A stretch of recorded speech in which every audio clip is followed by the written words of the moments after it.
Ed Carpenter, IndyCar winner and team owner. If you could describe this dinner with racers in one word, what would it be? Whiskers. Yep. Please listen to this one. And now for Dinner with Racers, presented by Continental Tire. with your hosts, Ryan Eversley and Sean Heckman. Placeholder radio sound. I'm a driver. I'm very angry. This is the sound of a driver on the radio during a race. What do you think I should order?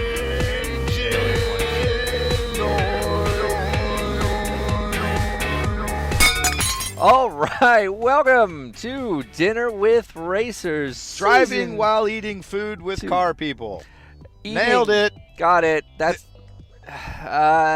so we are wrapping up a whirlwind tour that took 40 days across 29 states and 12,000 miles to bring you a free podcast. Which you're probably not going to bitch about. Yeah, which as we For learned, some reason, you guys kind of like us. they'll bitch about season 2 though. No, it's not as good as the first one. they really went for it. Season 2, I really can't believe you didn't get my favorite thing on the show. So, speaking of favorite things, one of the most popular drivers in the IndyCar series is none other than Ed Carpenter, native son of Indiana, even though he's from Illinois. Yeah, but just across the border. Yeah, it's the same. Yeah. So, for those who don't know, Ed Carpenter is kind of had a storied history, especially with in sort of the new era of IndyCar racing. Kind of came up through the short track oval ranks, drove Indy Lights, and then has since gone on to take 3 IndyCar wins, 2 poles at the Indianapolis 500, and then for those who are IndyCar fans, you would also know that he is the stepson of Tony George, who was the founder of the Indy Racing League when it formed, and is sort of kind of brought into the Holman George family, which effectively operates Indianapolis Motor Speedway and IndyCar racing. So We went to the Dallara factory where they have their own coffee shop in the lobby, essentially called Mister Lino? Mr. Lino. Mr. Lino. That was like 2 years ago, feels like. I had coffee and a bagel. Sean, what'd you have? Oh, I had the chicken sandwich. Weird. And I didn't know they had breakfast chicken sandwiches there. we talked about quite a few things during this lovely. Now, first of all, just to put some context in this, we set this up with Ed through his PR girl, Bree Rentz, who's a good friend of us. Whoop, whoop. Went out of her way to sort of help make sure this happened. Ed's not known for wanting to do these kind of things, and he showed up with no goddamn clue about what he was about to walk into. He went with it, and for that we give him a ton of credit. Absolutely. And we got into some cool stuff. We talk about going down the short chute at Indy on your head. We introduced him to our new favorite thing, Racer Roulette. Stick with us in this episode because we're going to close it with the most amazing superfan story that we've probably ever heard. Let's start the show. Press play now, Sean. All right, we're going to start in 5, 4, 3, 2. Hey, I'm Ryan. How's it going? Nice Hey, to meet you. Sean. Nice to meet you, man. Take a seat. Are you somebody that can't get started without your coffee? Would you rather... Do whatever. You can All right, I'll put on a headset for a second. We'll get going in a minute. Boom. All right, while we were waiting, we'll jump right into this. While we were waiting, we were playing a game we like to play called Racer Roulette, where we just look people up on Racer and look up magazines. We only read the headline, and then we guess is the first forum comment going to be positive or negative. Well, pretty good odds it's going to be negative. Exactly. Usually. That's kinda why we're doing yeah, it. Right now Yeah. we're 1-1, but we'll join you in. So we've been looking up Ed Carpenter articles. For sure, probably negative. So they're not necessarily about you, but it'll be about your team or whatever. So Yeah. this so far it's 2-1. I'm winning. Yeah. For this article is September 8th. IndyCar Piggott shines for Carpenter. So I'm gonna say it's a positive comment. No, I'll go positive. I'm going negative. Okay. It's gonna be some anti-Ed Carpenter. Sure. thing. All right. Let's see. What's the First comment. I think Spencer could flourish if he continues to get seat time. That's All right. positive. No, that's positive. That's All right. positive. All right. 3-1. Man, we're having a good day. Yeah, you're doing Yeah. well. All right, we'll do one more. Okay. You Go. down? Are you Yeah, good for this? yeah. All right, you good to go? All right. What the Alrighty. f*** did I walk into? These idiots. All right. How did Bree sell you on this, by the way? She didn't sell me too hard. All right. We played this with Mike Hall last night. He had a hard time understanding. He was what we like, were With doing. who? With Mike Mike Hall. Oh, okay. Yeah. He's like, why? We would read like the title and be like, "Oh, I think the article is about Sebastian Vettel." I'm like, "No, that's not. We want to know about the forum comments, not about what the actual article's about." All right, none of these are about you, man. You're doing okay. You're all right. skirting the fury of the internet. We'll pick I the don't know top if that's article I don't know if that's a good thing or a bad thing. on this series. And yeah, it might be. Okay, we'll just go with IndyCar Series return for Walker. So Derek Walker's coming back. Okay, so this that's is going that's to be be positive. Positive. Yeah. No, I'm going definitely negative on that. I'm going to go neutral. Okay. Neutral here. Well, I mean, the dude's already been replaced, so I don't see what exactly he could do. His days as a team owner have come and gone. Okay, that's I negative. think that's negative. That's negative. That's negative. All right. Copy. So should we explain why we care so much? Yeah, because now coffee's on you. No. Oh, he's like, all right. Kidding. We last year on this podcast, we didn't know anybody was going to listen to it, to be honest. And so the whole It's always a risk. every that was the first time we did it. So every Yeah. episode would be like, don't worry, say whatever you want. No one's going to hear this. And then we got a really good download rate.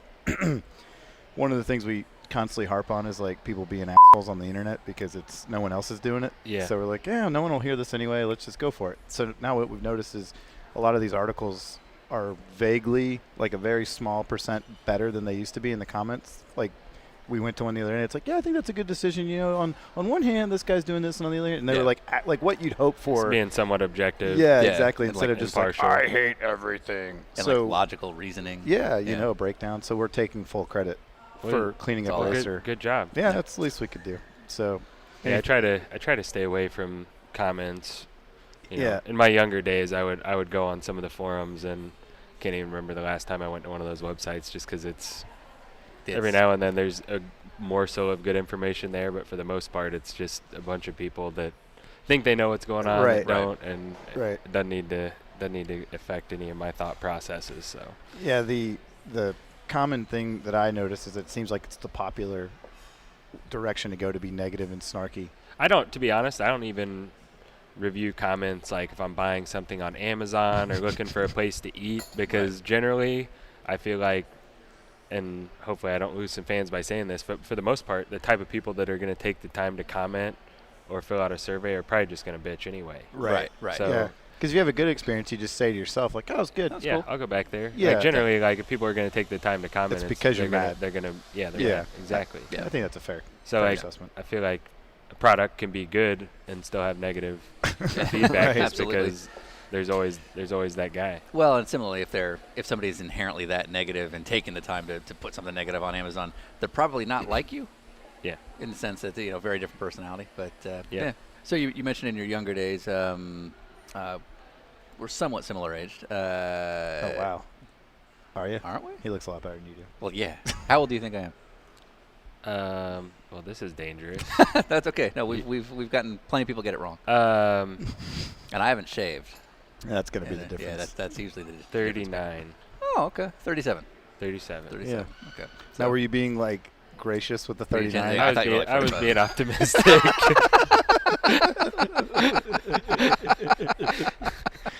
Sorry, buddy. This is gonna go well. We're all I right. probably would have went You're trying to 41 go- or 42 Yeah, no, that's- if you wouldn't have We let were in with the a way guy you did. last year who got it on the nose. I'll and be is- honest. and is- But shaving can go a long way. It can, like yeah, absolutely. haircut. Probably Yeah. maybe Caring maybe, about your maybe appearance. a diet, Yeah. some nicer clothes. Complete lifestyle change could help. But like when you first got into an area where you were starting to get more exposure, Indy Lights and some of the short track success, if you'd had Twitter at that time, like you said in your younger days, you used to care more and more about forums, do you think you would have gotten in a lot more trouble? Probably. I think when you're younger, you're not mature enough to be able to filter some of that stuff out and Right. not take it to heart. So, it probably for sure would have bothered me more than what it would now. Sure. Especially at that point in your career. But at the same time, I was looking at forums and Yeah. Right. listening to what people had to say back then. So it may have not been all that different. Sure. I didn't respond to anything back then, so it's hard to say if I would. So you never once like, no, this guy, and then you responded, and then you got like No. the call. No, not really. Okay. I mean, Ed Carpenter fan, 20. Yeah. I'm not I him. think. Yeah. my brother may or may have not had a track forum username back in the day that he would log on. Well, like, okay. I got Statute this. of limitations. What do you yeah. What's that? Statute of limitations. Now, what did he do? What did he do? What did he say? Did he ever? Was there one memory you have of him? Like, No, really I going can't after remember. somebody? I can't remember a single. It wasn't even necessarily about me. It was just Sure. in general. Right. Sure. Yeah. Sure. I'm trying to think of what his name was, but I can't even remember that. Not Ed Carpenter. Yeah. No, Not Ed Carpenter's no. brother. That's it. Ask Brian Simpson. He'll know. You guys know Brian? I do not. Mm. Oh, you guys should know Brian. Oh. He's Okay. Sorry. We failed. You need to meet Brian. Talk Okay. to Brian. This interview's over. He's like, He oh, I walks thought away. you guys were connected. Yeah. Do you come here to this cafe? Maybe. I mean, for sure, once every couple weeks. Okay. You know, Right. once a week I'll for sure drop in for a coffee, but Right. we also have coffee pots at the shop. So. You're right. You don't need Yeah, to come there is in. that. And you guys are just down the street from here. Yeah, right? we're right. That's us right there. The Oh, next, shit. The next It's brick literally building. walking distance. Yeah. Okay. Yeah. Well, no wonder you chose this place. Yeah. Yeah. When It's we like- first moved into that shop, I ate lunch here like probably 3 times a week. Okay. Right. So what's the thing we got to do here? For food? Yeah. I mean, everything's really good here, to be honest. Their pizzas are good. Yeah. They've got some good salads, good Yeah. sandwiches. All right. So. Like the crew and everything are right there. Yeah. And do they come over here? Yeah. I Just mean, to get out of the shop for a even minute? they've got really good beer too. Like they'll have Oh, so lunch beers. no Yeah. post work. Post work. Like every now and then. They don't. You're everyone will not. They're come over allowed to for a drink beer. beverage. I thought it was only vodka they could have. No, when guys they're can done. drink. That's a fair Okay. point. He didn't go right to the plug, which is sitting there on the. Yeah, on the- they're a great supporter of vodka, but this is a cool place. They've got it all. Yeah. Okay. Right Okay. on. Fair Yeah, there's enough. a good after work crowd here. I'm sure. Yeah. And just to set the stage, this They just is remodeled it before May too. It's so. nice, yeah. So we're literally inside the sort of the building of Dallara, but there's like a wall that separates this coffee shop from the actual factory, correct? Yeah, and it's a separate- Lino's, it's a coffee shop in Parma, Italy, the area where okay. Dallara Okay. is based in Italy, Ah. and it's actually owned by the family that owns the ones over there. okay. So Now it's all making there's kind of sense. Lino's. I wouldn't say it's Starbucks over there, but Right. Right. there's a lot of them Yeah. in that Right. area, and they're very good over there too. So Interesting. Okay. it's a true Italian establishment. They've got good cheese. So we were secretly hoping you were going to walk in with like 2 complimentary Fuzzies bottles. Which is great because Sean doesn't drink. Because I don't at even all, drink. so- I was like, well, but this is the time to start. I But, try to do my best to not hand it out. I just try to tell people where I buy Take you it. where to go. Right. Okay. Oh, they Fair don't. enough. You buy it? They don't give it to you? I buy it. Okay. All right. All right. We Gotta- need to talk to you your got- you your gotta people help- here. You got to help Probably- the cause. Fair enough. Fair enough. They do As you enough, like- they do enough to support me. I don't need to ask for free vodka too. Fair enough. Yeah. Well plugged. So you started out as like kind of a farm kid, right? Like your grandfather had you on the tractor. Yeah, I watched an so interview with you. I grew up in a small town, Marshall, Illinois. Yeah. And my grandpa, he was a plastics and recycling business. Okay. But he also had a farm. The farm was more of a hobby than a gotcha. career. So he had cattle and harvested his own hay and everything else. So yeah, I used to tool around out there and help drive the tractor when they're baling the hay and everything. Right. So I was grew up out there on the tractors, had 4-wheeler out there, Right. and had pretty free reign out in the country. Yeah, I had sort of a similar thing with my parents having a horse farm. So we had a barn car.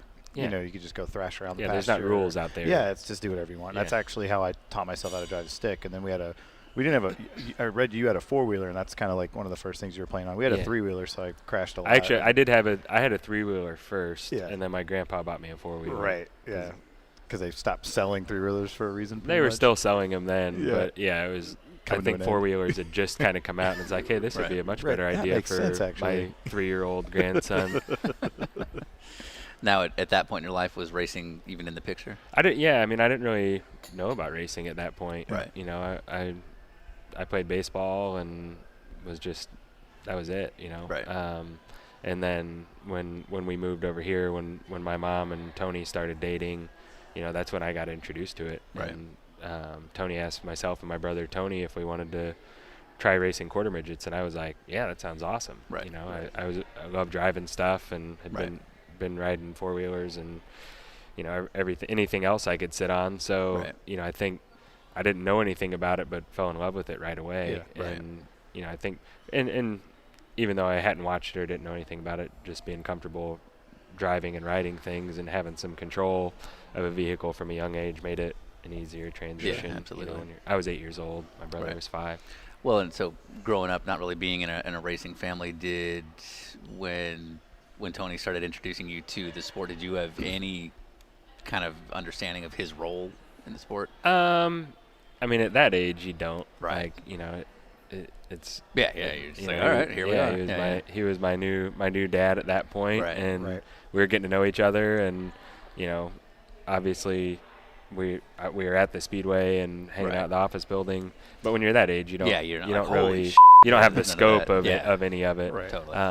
You know, but obviously, you know, you get older and start to understand it. You learn more about racing, and you're involved, and Yeah. you know, you figure it out. But, Right. you know, when just wasn't that big of a deal. Yeah, totally. I completely understand. When you're first starting to race quarter midgets, do you have any idea like who the heroes of the sport are, or like inspirations for yourself? Like, because you're starting to be around these people, but not really when I first started. Yeah, you you just know, wanted- by the time, you know, my second year in racing, I remember meeting AJ. It was the year he got hurt at Elkhart, and we visited him in the hospital.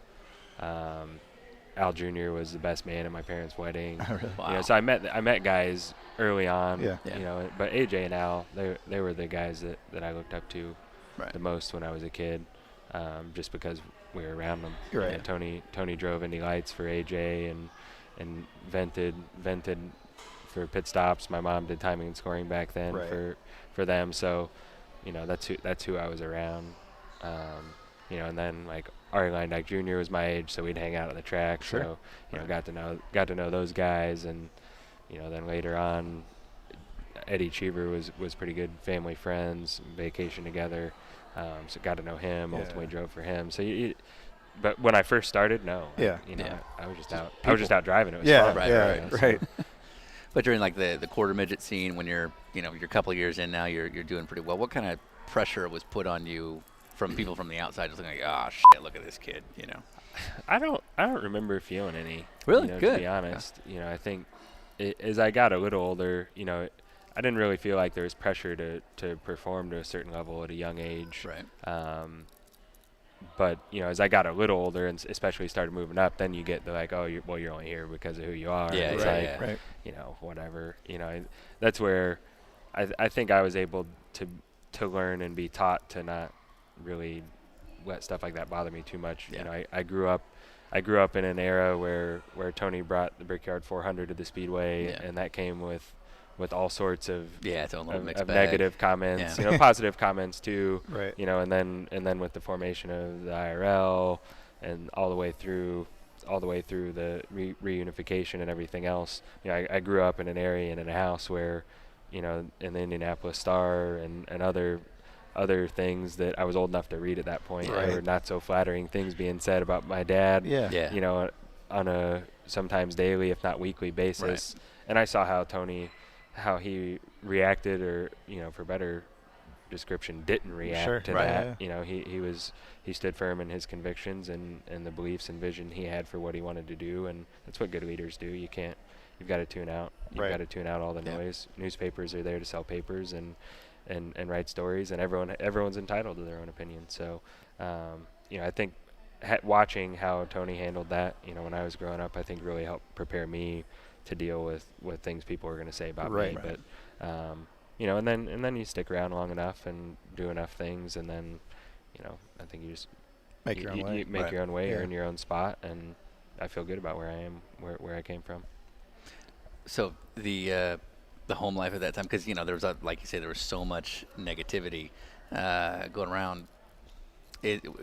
Was it as it appears from the outside, where Tony was pretty much unfazed? He was never coming home like, motherfucker. There was none of that stuff. that was like more me, like, why, you know, Right. why are you letting these guys like even come to the races, take their passes away, Right, you know, right. do something? And he's Well, like, as a kid, you're like, I know how to fix this. Yeah, exactly. you know, but no, Tony's totally calm. You know, Yeah. I think, and a lot of time, like, you know, as far as like, you know, he's the type of guy that would get an email from a disgruntled fan, you know, say in Detroit, and Tony happened to be in Detroit, he'd try to track him down and go Really? have lunch with him. Like, Oh, wow. whether or not something good came out of it, you know, he would at least take the time Yeah. Right. to listen to someone's opinion and to have them have a chance to listen to his opinion, Right. whether or not, And I assume a lot of those the respect interactions change, would- but he was pretty good about having interaction with people Right. he needed to, or Right. at least not hiding from it, but not arguing with it either. Yeah.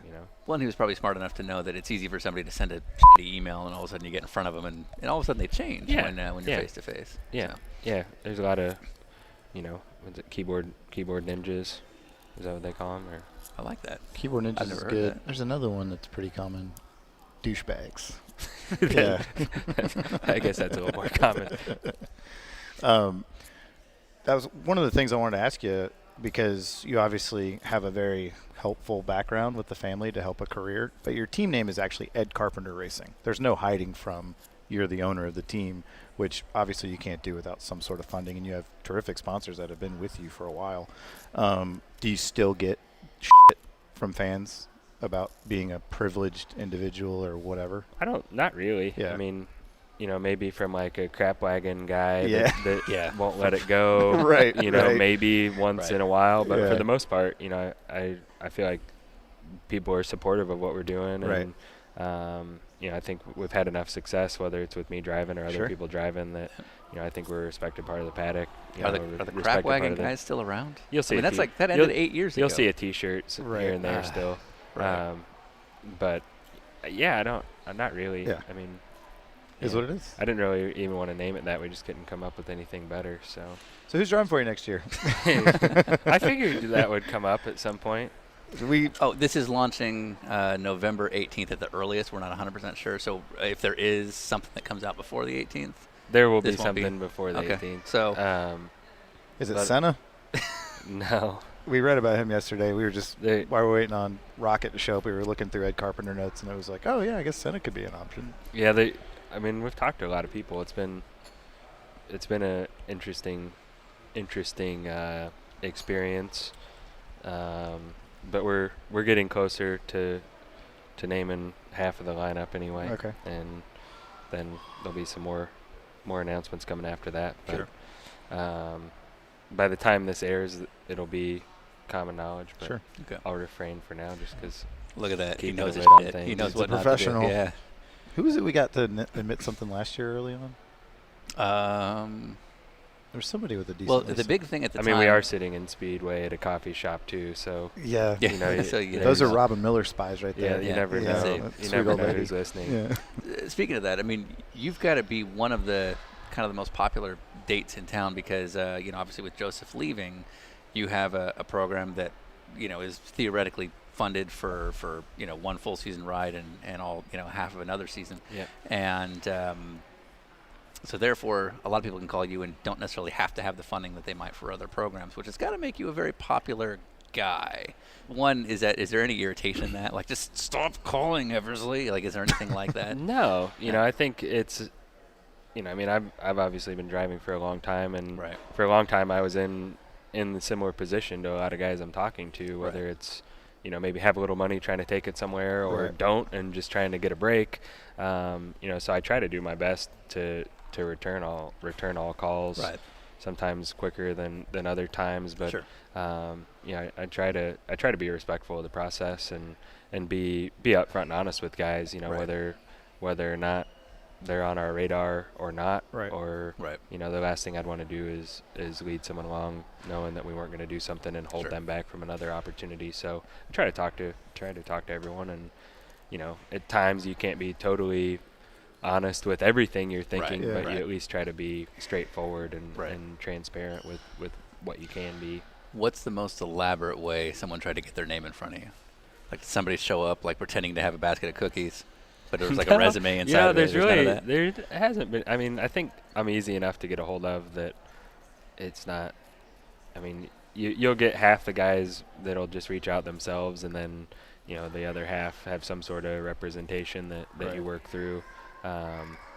But it's always kind of we do surprisingly get a decent amount of people contact us, like through the contact us thing on our website. Oh, really? Oh, which, drivers. which is So interesting. you're getting, like, the info at... Yeah, you know? like, Yeah. Bree will get So- an email like that gets forwarded on to me, Right.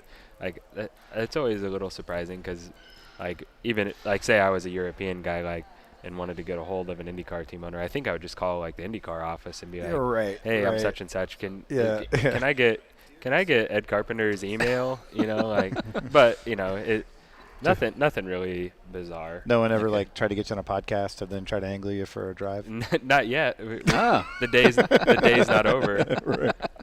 But generally, Your sandwich shows up. It's got my resume in it. Whether it's people here or across the pond, I've been around long enough, between myself and Tony, generally know a lot of the players, Right. Everywhere that we can get a hold of people that maybe we're seeking out, or vice versa.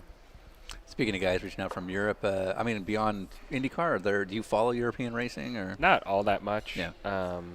To be honest, I don't really follow much outside of IndyCar. To be honest, I hate this sport anymore. No, I love it. I love it, and I'll watch races if I'm around. Yeah. Right. But I'm at this point, I've got 3 young kids. I knew that was coming. Yeah. I was just gonna say. Like when we've got an off weekend, I'm probably gonna sleep in over waking up to watch a live F1 race. Yeah.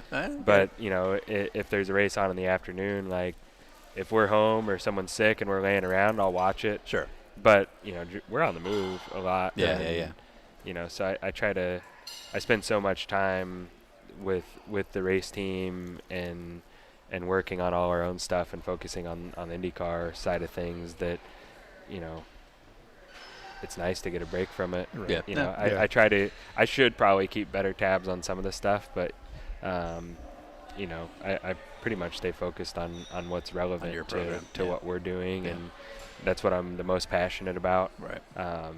It doesn't mean that I don't like it. It's just Sure. you only have so much time Right. in a day and a week, and Right. and 3 kids, and man. the family deserves all the time I can get them Right. versus being a race fan when I'm not working. So Right. I think I've probably watched maybe 1.5 NASCAR races this year. Who's your guy? Who's your go-to NASCAR guy? I follow Casey Kane Yeah. because we raced together in Yeah. USAC, Ryan Newman, obviously Tony Stewart. Guys that I know a little bit better. I think Kyle Busch is fun to watch. Kurt, Yeah. I actually really enjoyed getting to know Kurt Busch when he ran the 500. Yeah.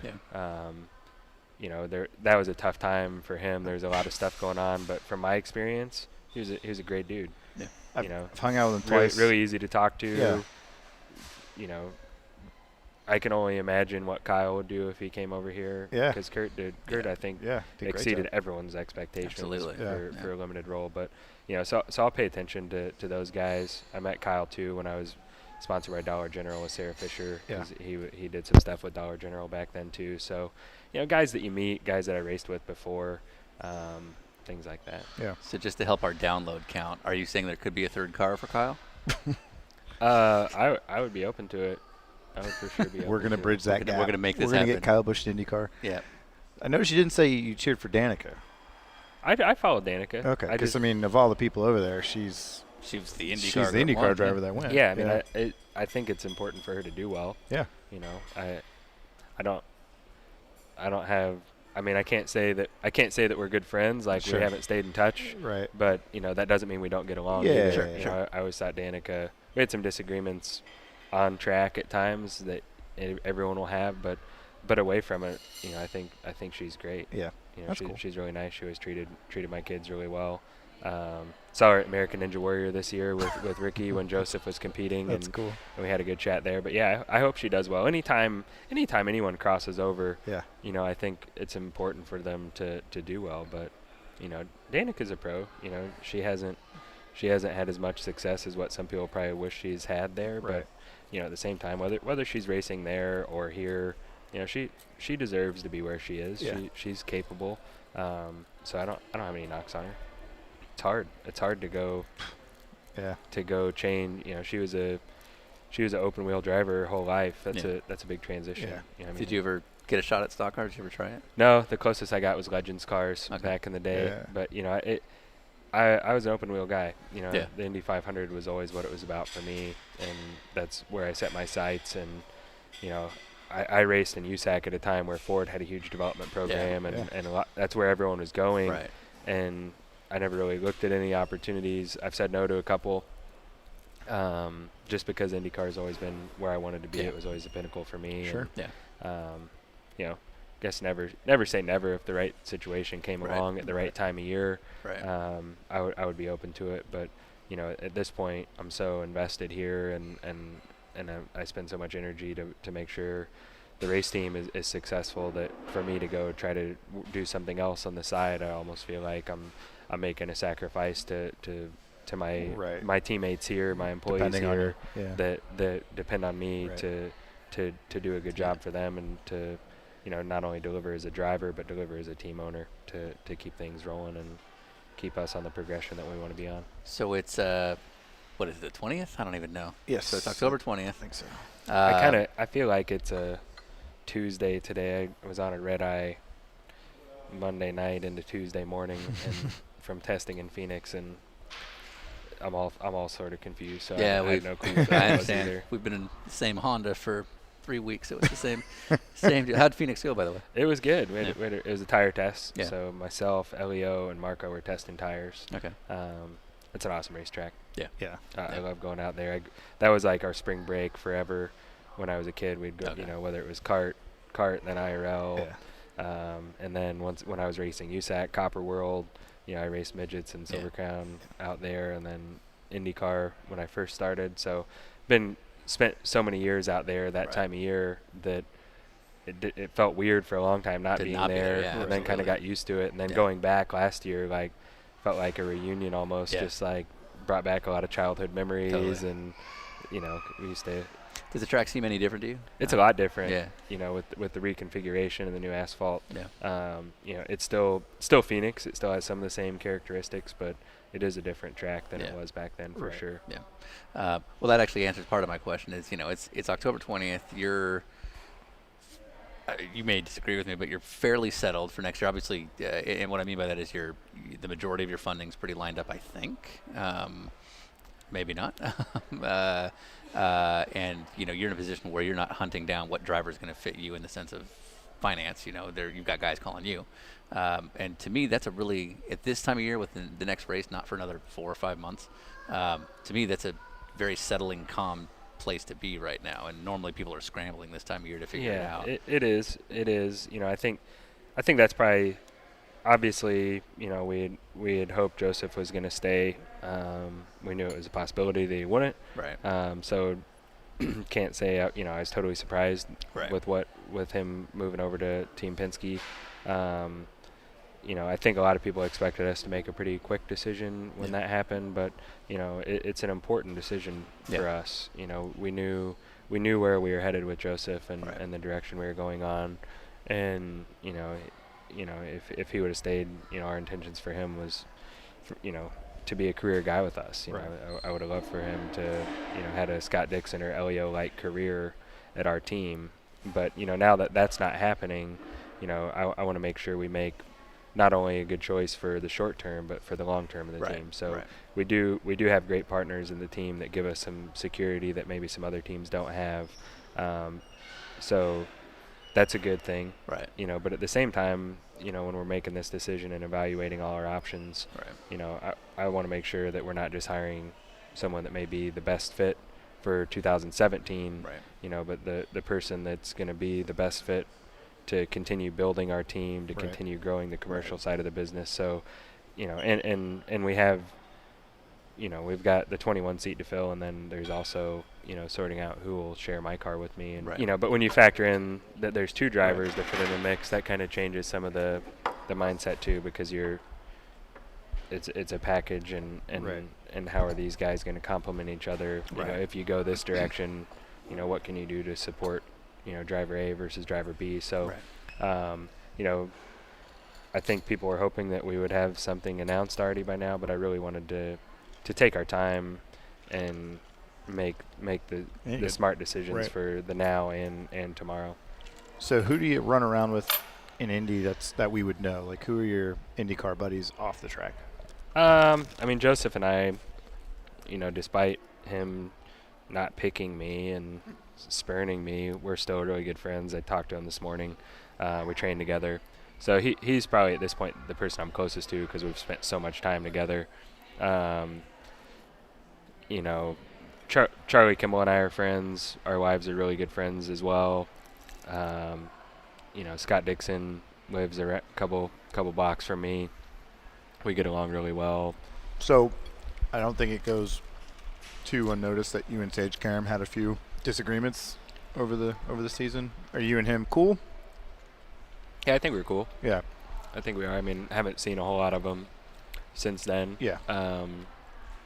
But, you know, obviously that happened in 15, and then he was involved in the accident with Justin Wilson at Pocono, and I reached out and talked to him. That was like 2 weeks after the Iowa thing. Yeah. But in 2006, I was involved in an accident with Paul Dana where he lost his life. So, you know, I'd been through something like that, could see that he was kind of struggling. I called him just to talk to him about it, you know, some of the emotions and things that I thought about when that happened, and just tried to give him some perspective on how I look at it, and, you know, hopefully how he should look at it. So I think through that process we kind of buried the hatchet just because life, real stuff got in the way of, you know, us having a disagreement on track. But, you know, Sage is a talented guy. Well, I think part of that is that, you know, I'm basing this purely on our huge history together of 10 minutes. And you're a very calm, mellow guy. And you got out of that car at Iowa and you were lit up. I mean, really lit up. Is there a very different Ed Carpenter in the car? Yeah, I think we all have different personalities. You know, what I was mad about in that moment was that if I wouldn't have been the veteran, mature guy, we both would have crashed. Well, you know, he was gonna beat me that day no matter what. But he didn't need to race me that hard and that dirty. Like, I protected both of us, and that was the point I was trying to make to him. Like, hey, you know, you're in a great car. You're a talented guy. You don't need to do that. Right. You know, and you shouldn't do that if you want to stick around. Right. And, you know, I don't know if he heard it in the moment, but you know, I think it's one of those things that maybe it's sunk in now, or maybe it will at some point. Right. But it wasn't that I was trying to prove a point. It wasn't that I was like, you know, super mad at Sage and never going to talk to you again. Right. You know, it was more like, hey, you know, it was unnecessary. Yeah. You know. Yeah. No. I was racing my ass off and trying to beat him, but he was gonna get by me. He had a better car at that point. Yeah. Right. Ended up third. Yeah. He ended up third. I ended up sixth. I probably would have ended up fourth or fifth. Right. If I wouldn't have lost some of the momentum through that whole thing. But, you know, it got played up more, you know, and obviously you get out of the car upset and you want to go talk to a guy, and there's cameras in and your there's face about cameras. it. Yeah. You know, but that was a, you know, it was a one-on-one conversation. I would have had it whether there was cameras or not. Yeah, but yeah, I mean, it wasn't that big of a deal. Sure. We don't have to get into it if you don't want, but obviously you guys do have that shared experience that you had in 2006 and that he had last year. So just to set the stage, 2006, and I think a warm-up for the race, you had an accident. Your car ended up being stalled on the track. Paul Dana ran into you, and you know he didn't come back. Because you were the guy that got in the accident that sort of started it, I assume there's a ton of remorse, emotion, guilt, whatever it is. I think it's different for everyone. Sure. You know, it's never fun. It's never fun when you lose a peer in the sport, whether it's a cross series or whatever. Sure. You know, it's even less fun when you're involved with it. Right. You know, but at the end of the day, I have a pretty simple approach to this whole thing. You know, for me, you know, I'm a husband, a father. I have a lot of people that rely on me.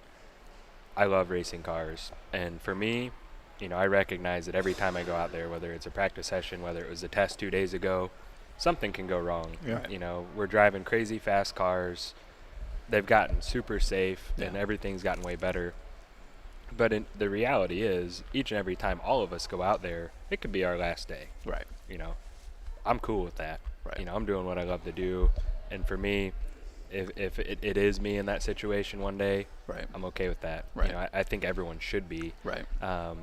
Some people struggle with that. You know, I think Yeah. some people want to guarantee that nothing's ever going to happen. That Right. you know, whether it's canopies or, whatever. Like we've got to make it so nobody ever dies again. And I don't think that's the right way to think about it. You know, Yeah. you've got to analyze what we're doing and be okay with it or not. Right. You know, in the situation I had with Paul and Sage with Justin, you know, that's the type of thing that can happen. Right. You know, and I really, as cold as this may sound, you know, I didn't let myself carry that for very long. You know, Paul was out there doing the same thing I was, Right. doing what he loved. Right. You know, I didn't intentionally crash. Right. You know, so you can't let it bog you down. Right. And you know, Heather and I are very close with Tanya, his widow, and their son Connor. Okay. We've developed a really good relationship over the years. Right. And it was a tragic, unfortunate thing that happened, Right. and it was the same way with Justin. You know, Right. they were both bizarre instances. Right. You know, similar and dissimilar in some ways, but you know, that's what I told Sage. I'm like, you know, it could have been anyone. Right. Yeah. Right. You know, it wasn't. You didn't do this to him. Right. Right. You know, you were out doing your job. You had an accident. Right. It could have been someone else. Yeah. Yeah. You know, someone else could have had that accident. There's the never same that thing could have moment happened. of, oh, if I just slowed down, or Exactly. You never had that. Exactly. Okay. You can't go out and do your job and think that way. And that's Right. kind of what I was telling him. Like, you know, you can't. There's going to be people that point the finger, and you know, I found myself defending Paul. You know, Yeah. after his, because when that happened, people. Oh, that's right. There was a lot of criticism. People He were didn't slow questioning down his under yellow. credentials. He and didn't yeah. slow down enough. Right. Like all this Right. stuff, and it's like, look, like, you know, Paul was there. You know, it doesn't matter what his credentials are, what he had achieved, what he hadn't. He had worked his ass off. He had gotten there. He was doing what he loved to do. Yeah. And a terrible thing happened. Right. But you know, that's the nature of the beast. Right. You know, and it's not just IndyCar. It can happen anywhere. Yeah, Right. absolutely. We had this conversation with Rocket yesterday, I think, where we were talking about, you know, this.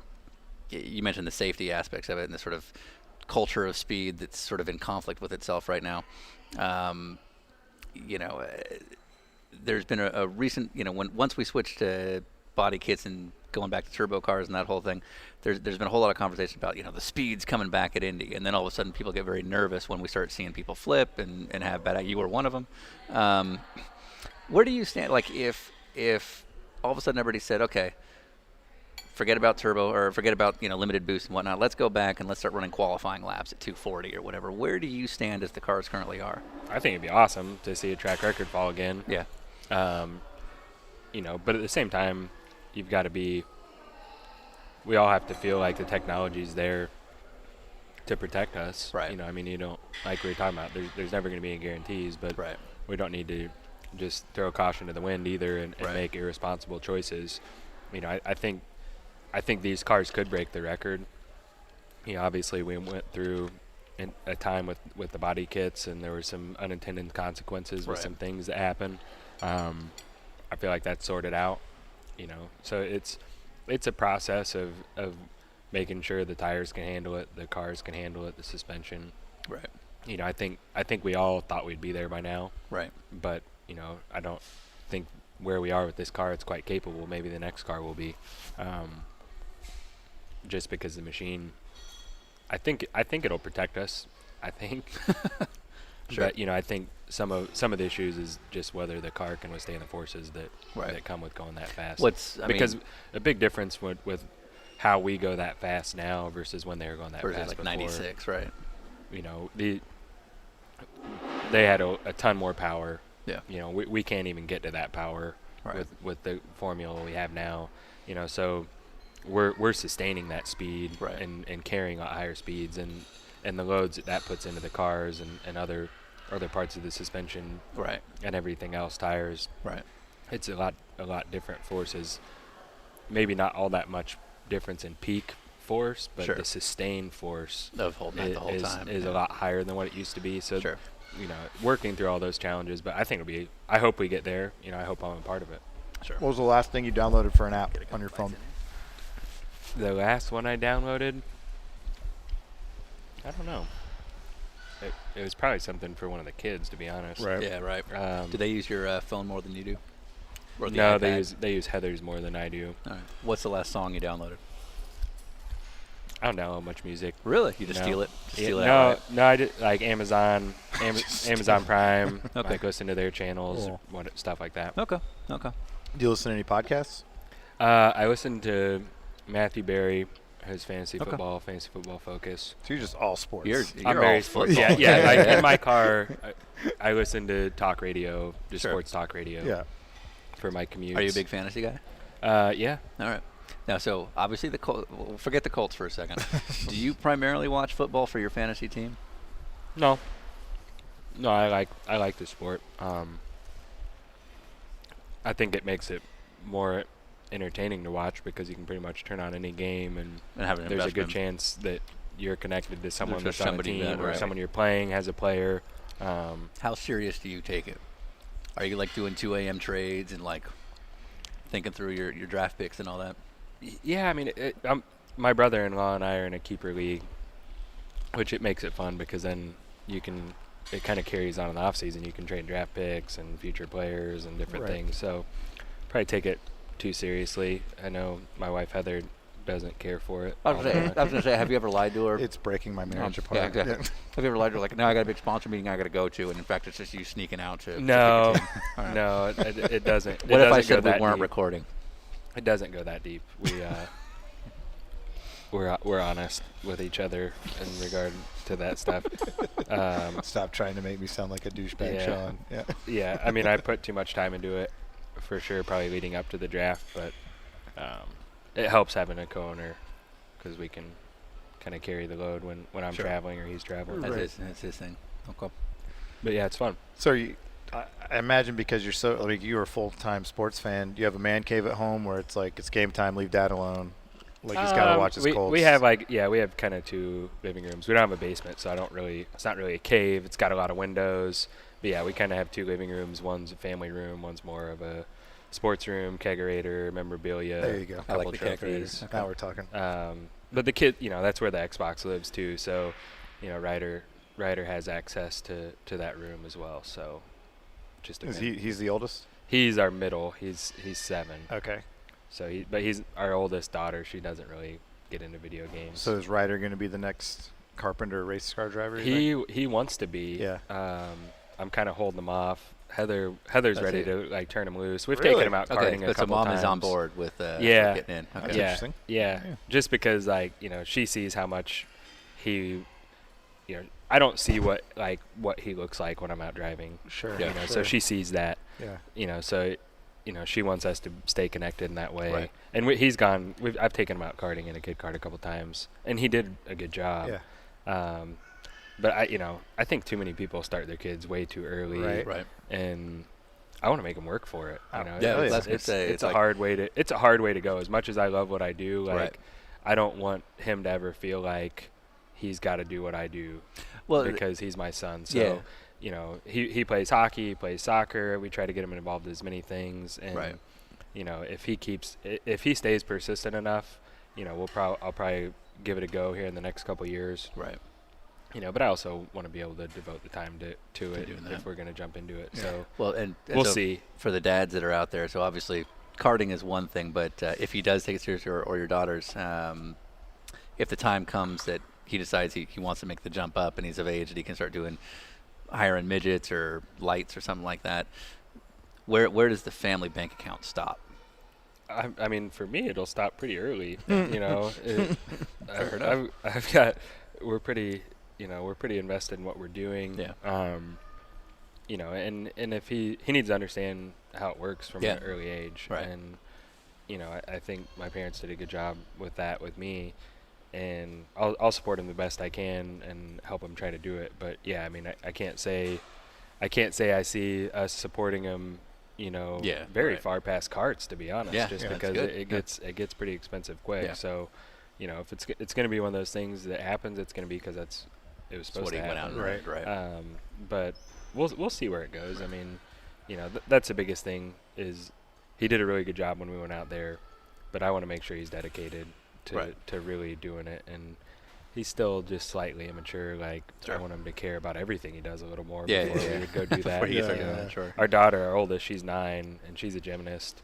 She likes going to the races, but she's never really shown any interest in In actually driving. Yeah, she doesn't like riding our 4-wheeler very much. Okay. Or How good of a gymnast is she?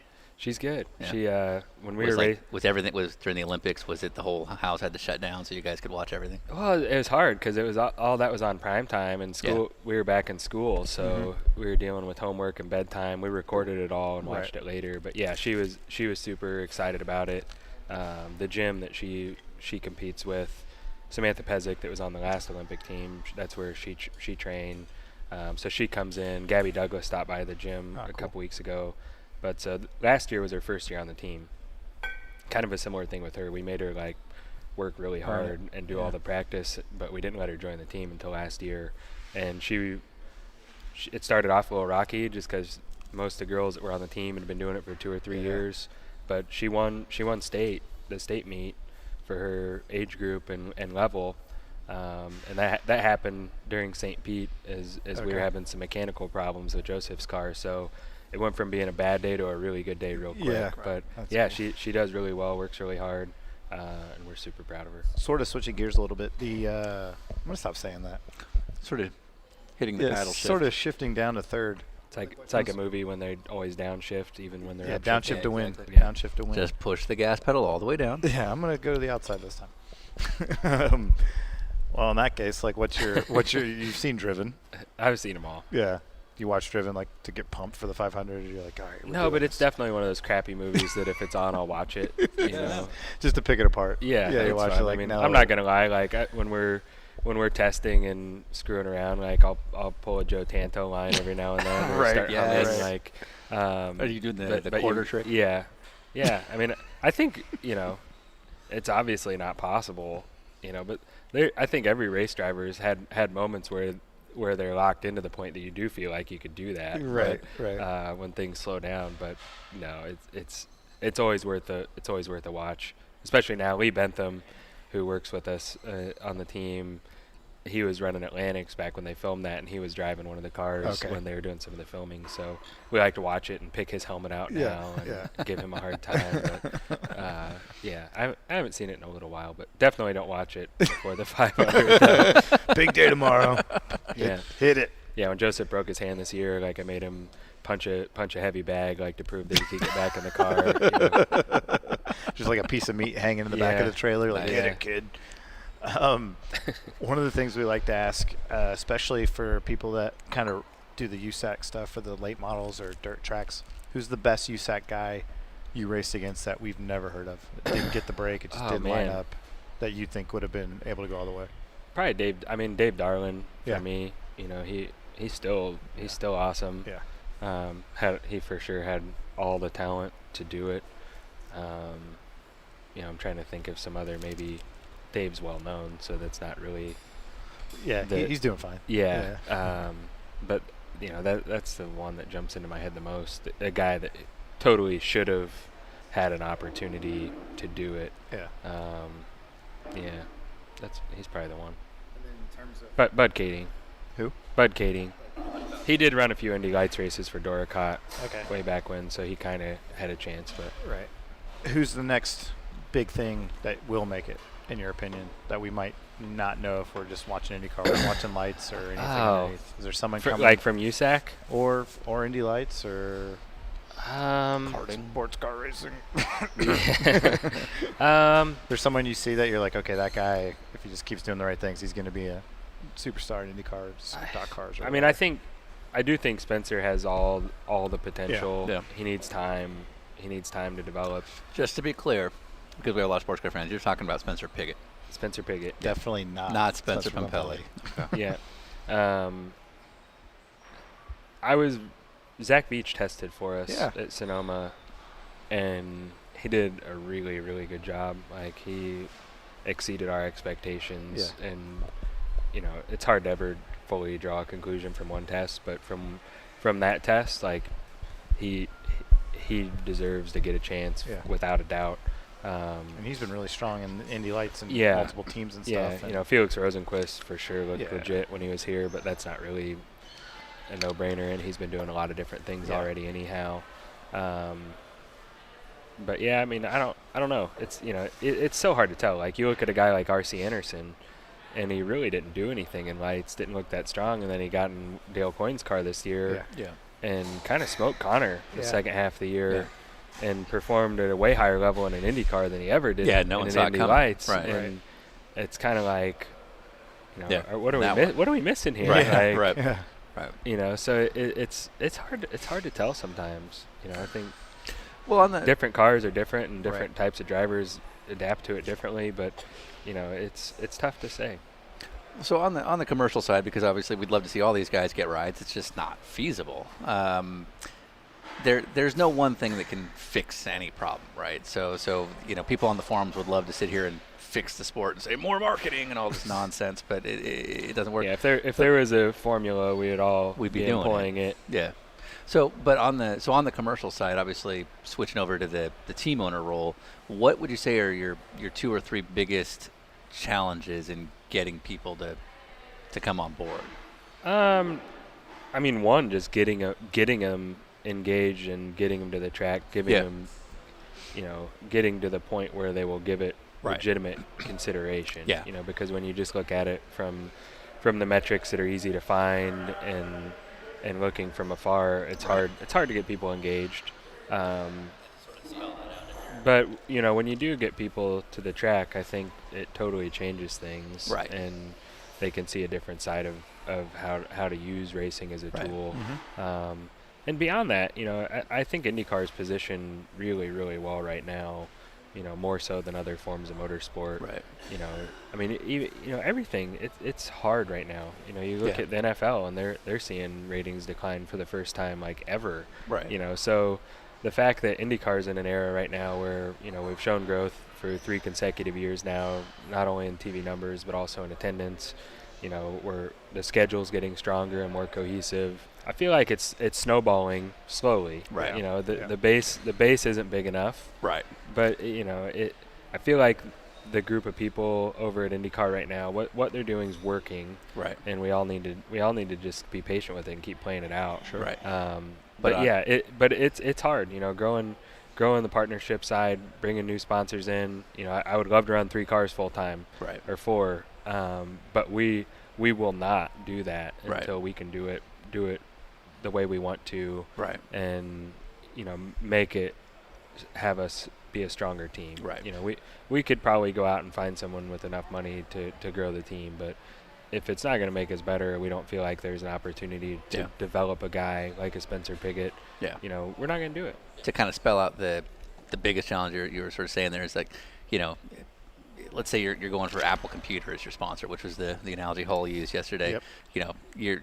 You're not going to get to the CEO. You're going to get to some mid-level marketing guy, or you're going to be sent to their agency, one way or the other. And if that person's not already an IndyCar fan, they're not going to give you much time other than like, okay, send me the basic metrics. And once they see that, they're out. It's all about developing relationships, having the right contacts, networking. So and that takes time. Yeah. And it's hard. So getting somebody excited, getting them to the track. I mean, they have to want to be there, and so there's only so many people you can get connected into with the amount of time you've got in a day to do that. It's back in 07, I think, was the first time you came on my radar because you were doing the Daytona 24-hour. Yep. With Vision Racing. That was my first Daytona 24-hour. Was that year? I think that was my last one. What was that like jumping into was that the first time you'd raced something with a roof on your head?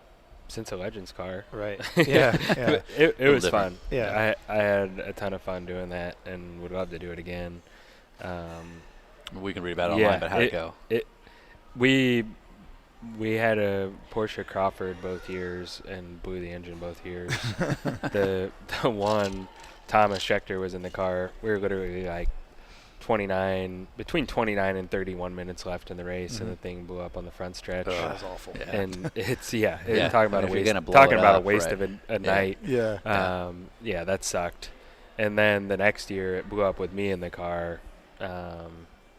Also after we had raced through the night, but it was at least in the morning. Right. But it's a fun race, man. Like it's a cool event. It's cool to be at Daytona. Like the oval part of it, like, man, it's narrow. Like when you watch a Daytona 500 a little differently, just having driven a prototype around there, what those guys do,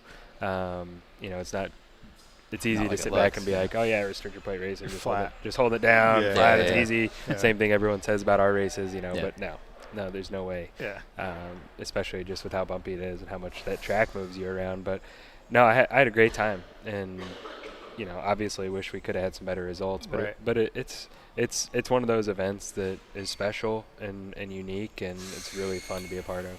Yeah, you drove with your dad 1 year. 1 year. Yeah, I swear to, did he crash or something? He crashed big? really, really hard. Yeah, It was at the and test. everyone was like really hush hush about it. I thought he got hurt. Yeah. Like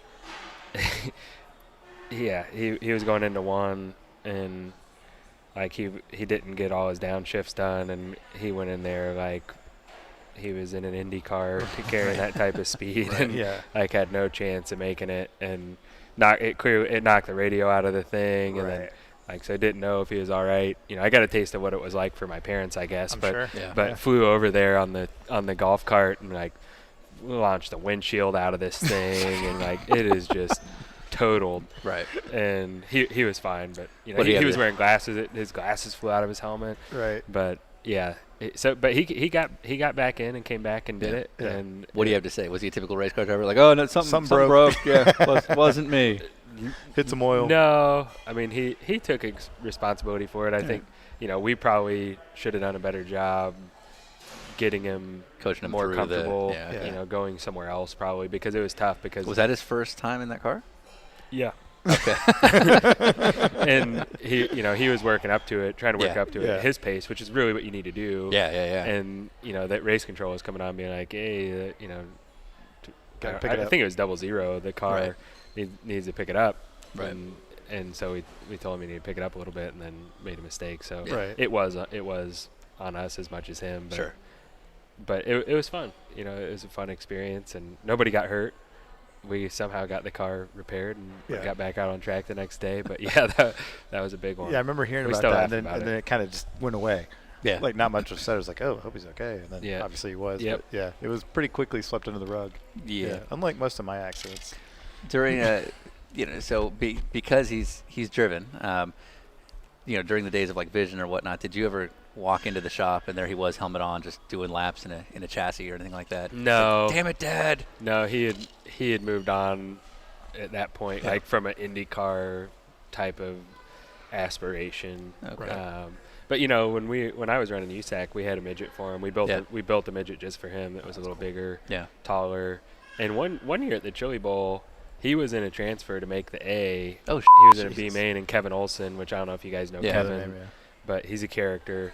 And Kevin dumped him for the transfer spot, and he was gonna make the main, Yeah. which was pretty unbelievable. And that was Kevin's chance in IndyCar, and it's gone. Yeah, we're all No we're one- all friends. No one ever saw him again. We were friends when that happened, and we had a good laugh. It's Chili Bowl, Yeah.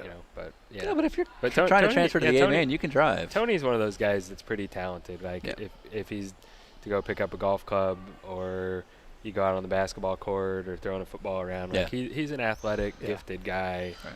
Trying to transfer to the A main for Chili Bowls. That's Yeah. Not it's like messing around. 3,000 Yeah, guys we there. did another race at Kokomo, and he like I can't remember if he chopped down on a guy or whatever, but he took this guy out, and it's like I thought it was going to be a brawl at the trailer afterwards. There were definitely some words going Right. back and forth, but yeah, I mean, to answer your question, he's a competitive guy. Yeah, When for he was sure, doing it. He was out trying to do it for real.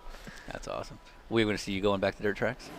I would like to. The Chili Bowl is one that you probably won't see me do, just because it's hard. Like you've got to be in those cars. You can't just go try to run the Chili Bowl and 300 cars there. Yeah. Like if I'm going to go run a midget race, like I'd rather just go pick up a local show and go run kinda do the it. whole event, have fun.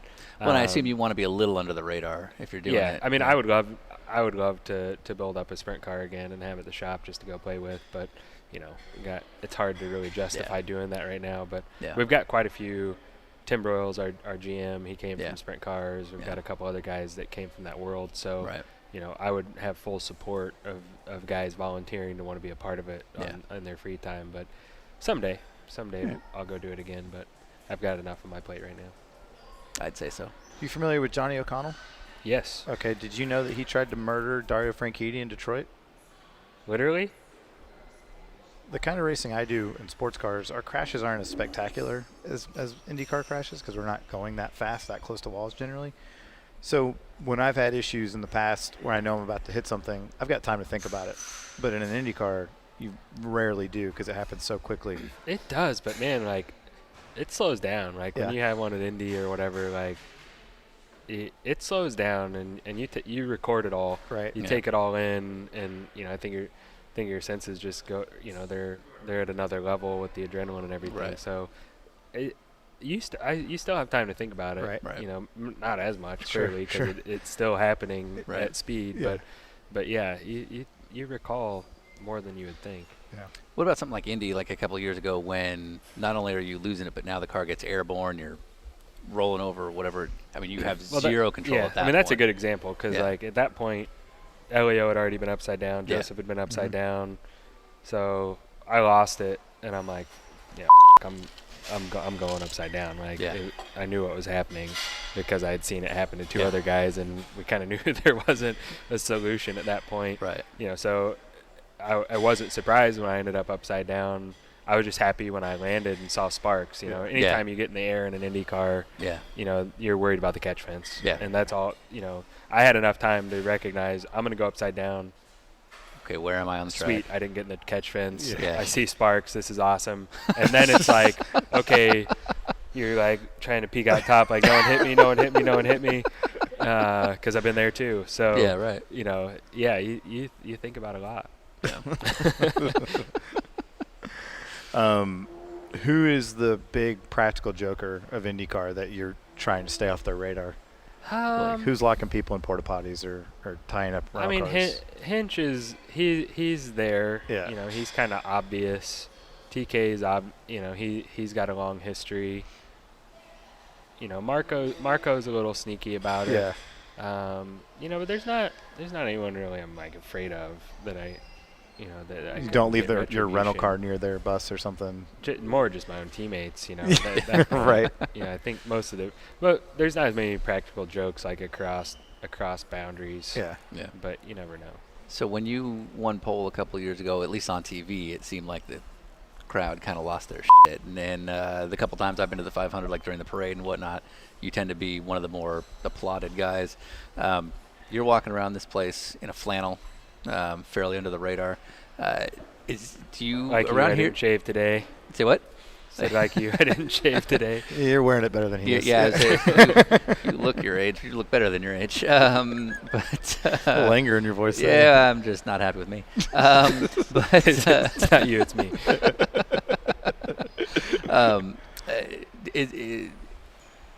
Sports car guys, and they never get recognized. Does that happen? Can you? I mean, here, Yeah, in but Indy. I've been doing this for a while now. Right. I've always lived here, Right. and it took a long time to kind of build up a fan base and to get some Well, of that when was the first time you popularity. actually got recognized? Like, oh shit. I don't know. I mean, I don't. Because I assume I the don't- first time was kind of cool. Yeah, it's cool, but at the same time, like, I don't really care. I probably should care more than what I do, but I don't.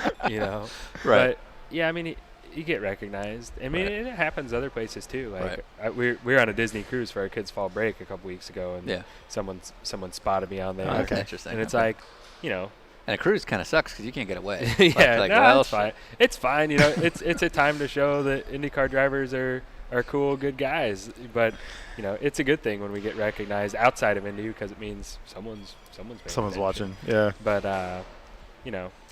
All right, we've got an investment opportunity for you. What? Hear me out. Okay. All right. Speaking of cruises and being stuck, are you familiar with Rami, superfan Rami? I know he's an IndyCar guy. oh yeah, Oh yeah. Oh, wow. There we go. Whoa.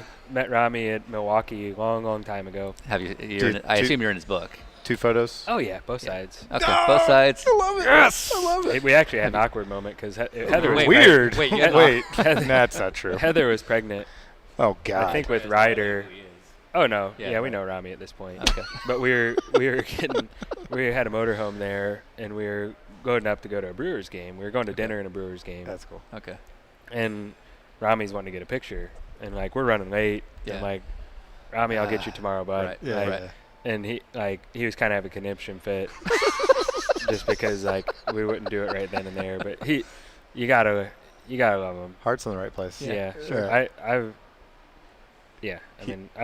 I feel like Rami and I have a pretty special connection. We've I don't want to ruin it for you. yeah. It's Well, no, kind of like this with everybody. Even No, me, and I no. host a podcast. Has he given you any of his cat whiskers? Oh, From any of wait, his no. dissets? Okay, the podcast just went for the Now bad. we're getting to the good All stuff. right, let's go. I've got an envelope. Rami gave it to me in 2011 at the Indy 500 with some of his cat whiskers for good luck. And Rami, if you're listening, I still have them. Did you tape them to your cockpit? The inside? I had them in the pit. Wait. Yeah, Wait. let's- Cat whiskers. Cat whiskers. How did he Of a get li- them? Well, I didn't. They don't fall off, right? They were from, I believe, Rami can fill in the blanks since you guys are buds, but I believe they were from deceased cats, so he removed them at that point. No animals were harmed, but And I thought I was special. He asked if he could stay at my apartment. Yeah, like you didn't 2 get weeks cat ago. whiskers. Petit Le but Mans. yeah, that's where when you're like, hey, I hate to bust it to you, like he's tight with everybody. Like I feel, I feel pretty good. Feel pretty good about our relationship. I believe I have them. Ed Carpenter has won Yeah, this round You of are Rom the Nation. biggest. Yeah. Holy And I can produce. They're in a pink envelope with Rami's return address on them. Like I've got them. wow. You've won the day. We can't top this. Rami's won the day. Yeah, Yeah. Rami has won But again. Rami, I want you to know if you're listening, I still have them. Okay, I was Okay. gonna. Maybe I'll bring them. Maybe they'll be in the car this year at Indy. Who knows? I was gonna ask earlier, way before this conversation. Wait, are you gonna tell him about our investment idea? Yeah, but I'm gonna have to recover for a minute. I need a minute to think this through. Yeah, I was gonna ask if you had any weird fan interactions that stick out, but I'd say I mean, that one's pretty good. I mean, Rob Yeah, I'd say Nation, so. But the guy, he's amazing. Like, I think he's got a hard card for every major series yep. in the world. Yeah. Like, he's a passionate fan, and we need more Ramis out there. That maybe are like a little less that are just Rami, all but in. Yeah, I get it. But I want to start doing four-way photos, like in front and then behind. Like That's gonna become two my more. thing. I mean, two more. we don't even really do pictures anymore. Really? No. He's over it. You're Yeah, we just- above that. yeah, we- I mean, we don't- like we dead just- cat whiskers. We just talk. All right. Well, you may not be in on our idea then. So we have an investment opportunity for you. There's not probably much in the way of ROI, but really, what is? There's a huge celebrity car racing cruise filled with some of the best pro-am sports car drivers you've ever seen, called Cruisin' with the Monkey. So yeah. Have you heard of this whole nonsense? No. Okay. So this is a real thing. This is a real Yeah. thing. Okay. Like so your boy Sage Karam drove a Gas Monkey sponsored IndyCar. Yep. At the 500. They've been all over sports car all year because of some investors and whatnot. And so this Richard Rawlings branded thing. Are they like renting a cruise ship for a Yeah, week? they basically rented They're a cruise renting ship. like a Norwegian cruise line or something for a week. And I like that you're like waving the knife as I tell this story. It's like, this I is the gotta do best this. part. It's like Like, a I gotta know. You can ask my engineers. I fidget with stuff all the time. It's all good. Don't feel threatened. Now I don't. He's got one too. I got one. Damn it. And a fork. So rented anyway, a cruise ship. so they're renting a cruise ship Getting for us back on point. yeah, for this very relevant story. Glad you took the time with us today.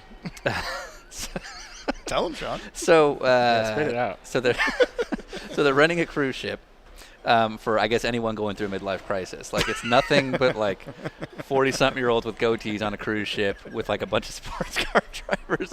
This sounds Can't believe made you're up. pitching this. Have Yeah. they sold it out? No. From what we understand, no. Yeah, but they are trying to. They're trying to. So they're selling And- packages where you can be on this cruise ship and It's and Cruising with the Monkey. Cruising with the Monkey is what it's Yeah, called. Yeah. I'll look it up. Well, but hold on, it's gonna get better. You might not want to go. Yeah. So I'm sure I won't. Right. So Ryan and I, they've invited all kinds of celebrity sports car drivers, which I guess you probably not heard of any. Are you trying to get people to pitch in to get Rami on the cruise? Yes. I like that. One, you got it, and two, you're trying to speed up the story. Yeah. He's like, I gotta got real go. work to do, guys. Yeah. So we're thinking Put the pieces together. for a nominal fee, you could get in on our idea of getting Rami on this cruise because you can't leave. We were thinking Yeah, about. send me some of the details. And Yeah. Okay. Yeah, send it to my we'll people. mull it Have a over. look at it. Yeah. So that just happened. Okay, so we do a pass-along question on every episode. So last night we had dinner with Mike Hull. Yep. And his question for you was, how are you planning on growing your team? I mean, I guess the short answer is continuing to attract talent, in the car, out of the car. Yeah. Obviously, we need to grow the commercial side of the business. That's probably the most obvious question. But to do that, also we've got to have the right people in the car, and the right people. So that's a big part of where we are sitting here today. Moving forward, turning a page, writing a new chapter. Joseph's moved on, but at the same time, I feel like we did a lot to get Joseph to the point where Penske, someone like Roger wanted to sign him. So when we started working together, he hadn't won anything in IndyCar. He'd obviously won a lot of other things, but I feel like we played a role in that. It's something I'm proud of, and it's something that I'm confident that we can do again. We've got a great group of people, but we've got to continue developing talent. It doesn't matter how good the team is or how good of a driver we go hire if it's not the right fit, the right package, the right group of people doing it together. We're not going to have success. So that's my answer to the question. Cool. So after this, we are heading over to Kilroy's on Meridian in Georgia. Yep. In downtown. Yeah. And we're having lunch with a social media superstar, NASCAR Chasm. Oh, I I think I may have met this guy. Yeah. I think I know who he is, but I can't remember his name. Yeah. But I certainly know the account. So any question you could think to ask him on any level, it doesn't have to be serious like Mike Hull made it. Anything you would ever want to ask NASCAR Chasm. Who's his favorite person to make fun of? Ooh, he makes fun of a lot of people. Yeah. Well, and I guess the follow-up question is, does he actually dislike anybody, or is he just having a good time, all in good spirits? It's a long question, I guess. That's perfect. Makes our job easier. All right, I'm sure you got to get going here. But if there was, and I know you're not going to answer it, but if there was, I'm going to ask anyway. If there was one driver you could punch in the face, who would it be? Oh. Of any era. Oh, any era. Any era. Yeah. Any era, one driver. Or just like flicking the balls. To punch in the face. If you don't want to go for the full punch, you could just flick. Oh, man. That's a tough one. I mean, I really didn't care for Mark Taylor all that much when we ran Indy Lights together. Yeah. And Because you guys kind of came through at the same time. Yeah. Sure. I thought his fiancée wife, she was really nice, but I always kind of thought he was a dick, so I guess I'll go with Mark Taylor. Okay. And now what's he doing? I don't know. Yeah. No one knows. Exactly. I don't have a clue. Yeah, I got nothing. All right. Well, how painful was this? It wasn't as bad as I thought it was going to be. No, was it painful in the sense that, like, you didn't want to talk about yourself, or you're like, oh, these guys say they're funny, and No, then, of it's all course, it's good. just painful. I can't imagine how this was pitched. Yeah, exactly. Yeah, like, no, they're really good. No, Bree, she endorsed you guys, and I trust Bree to do her job for our team. And Please don't fire her because of it's us. not our fault. She sends me kind of a weekly list of things that are on the possibility or whether I do them or not, and she said this is one we should do. So hundreds. I let her do her job and trust her judgment. Of people will listen to this. That's good. So that'll be good for you. Was there one takeaway you were hoping that the fans who otherwise don't know you would walk away from, like you're secretly an asshole or you're funnier than? I don't know. I mean, I guess I really don't care what people think of me at this point. I'm 35 and I've been doing it long enough that I don't care. But it's not that you don't want them to follow you and support you. It's that you just don't care if someone doesn't like you. Exactly. Yeah, I respect that. So I don't know. I guess people always ask like, what's something unique about you? Or I'm like, nothing. Like, I'm pretty normal and just normal. So yeah. Well, I think what makes you unique is there's nothing about you that's trying to be something you're not, and I think I actually really respect that. Yeah, it's much easier just to be who you are, and whether people choose to like that or not, that's their own decision. Yeah. Cool. Sweet. Well, thanks, guys. Yeah, thank you very much. Have fun at Kilroy's. Continental's got the check.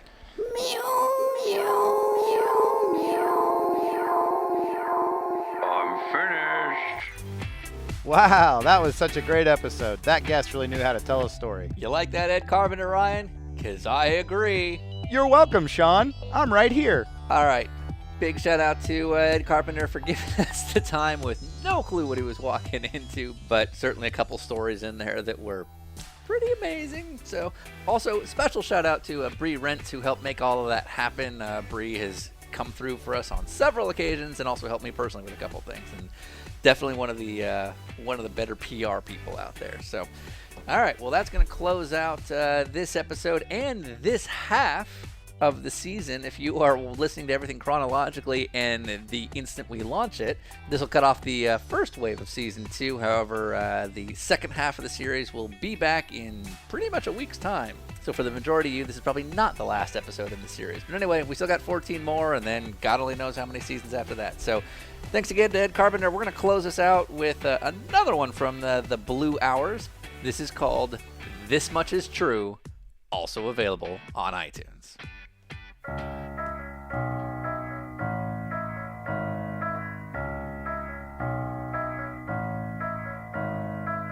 You say your love has gone away, babe. You want a different place to stay, babe. But you've got a feeling that you just can't shake. You know the next will be more the same. You say that life's too short to play, babe. Better jump ship to be safe, babe. But you know it's so smooth and smooth is fast. If we try and know that we can make it last. Ooh, I know this is hard on you, babe. But this game was built for two, babe. And in the end, you know I wanna be where you know that this much is true. You know I wanna be with you, babe. No, I'm not an easy walk, babe. I twist and talk back all the time, babe. But you know I'll be the one to hold your hand when all the world's falling and you cannot stand. Ooh, I know this is hard on you, babe. But this game was built for two, babe. And in the end, you know I wanna be with you. You know that this much is true. You know I wanna be with you, babe. You, babe.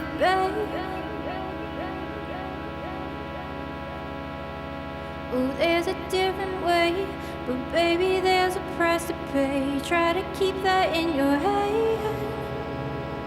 No, I can make you stay, but in the end, please just remember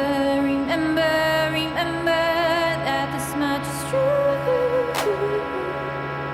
I wanna be with you. You know this much is true. You know I wanna be with you. You know this much is true. I wanna be with you. You know this much is true. You know I wanna be with you, babe.